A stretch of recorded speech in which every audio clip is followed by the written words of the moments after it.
Nehemiah grew up in the Soweto slums of Nairobi, Kenya, and although he lived every day in absolute poverty, he had one dream: to go to school. School wasn't free and available to every child, let alone a kid from the slums. So Nehemiah snuck into one of the more prestigious private schools and hid in a bush just outside of a classroom to listen at the open windows. You know, like you do. Week after week, he listened to lessons and went home and practiced what he could remember. He even used discarded worksheets and homework that he found in the trash to practice with. Then one day, he was caught. The teacher who caught him threatened to have the police come, accusing Nehemiah of waiting and hiding to steal valuable items from the school when classes were over for the day. Nehemiah's explanations fell on deaf ears until the headmaster came up with an idea. He put a test in front of the boy and said if he could pass the test, they would believe him. Nehemiah passed the test. Impressed by his tenacity, the headmaster gave Nehemiah a full ride scholarship and bought all the supplies and school uniforms that he would need. He later returned to Soweto to start a primary school, which provided free education in the very place that he grew up. He and his wife, Carolyn, provide all the materials for lessons free of charge through grants and donations given to their school.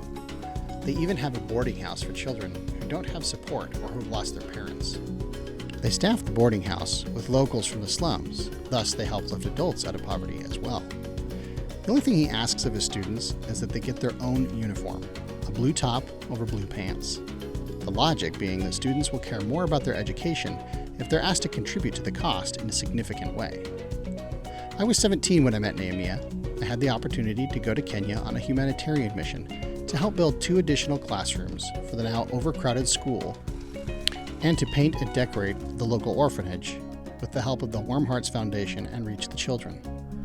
The original Kwawatoto school was built from found materials, perforated tin, scrap lumber, and dirt floors. Each day, the school used donations to feed the kids one meal, often the only meal that they would get for the day. Carolyn used to say, "Empty bellies make empty minds."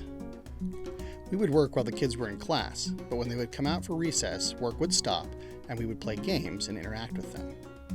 I pray that the foundations which I helped carve into the rocky earth with a pickaxe and then poured hand-mixed concrete in to make footings and flooring are still holding up the walls that eventually held a second floor, totaling 4 new classrooms for the middle school and high school students.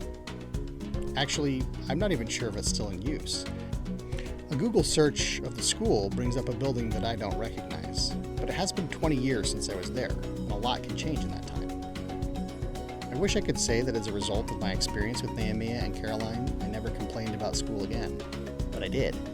My own experience with education is complicated, and only made more sense to me when I was diagnosed as an adult with ADHD.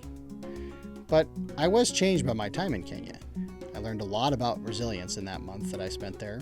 We built a foundation for new classrooms in 1 week, delivered supplies to remote schools in the Masai Mara the next, and finished the whole experience by climbing Kilimanjaro. But those are stories for another time. Now, as I prepare for my journey down the Mississippi, I think of Nehemiah and what I feel like I can learn from this time as I think about his story again.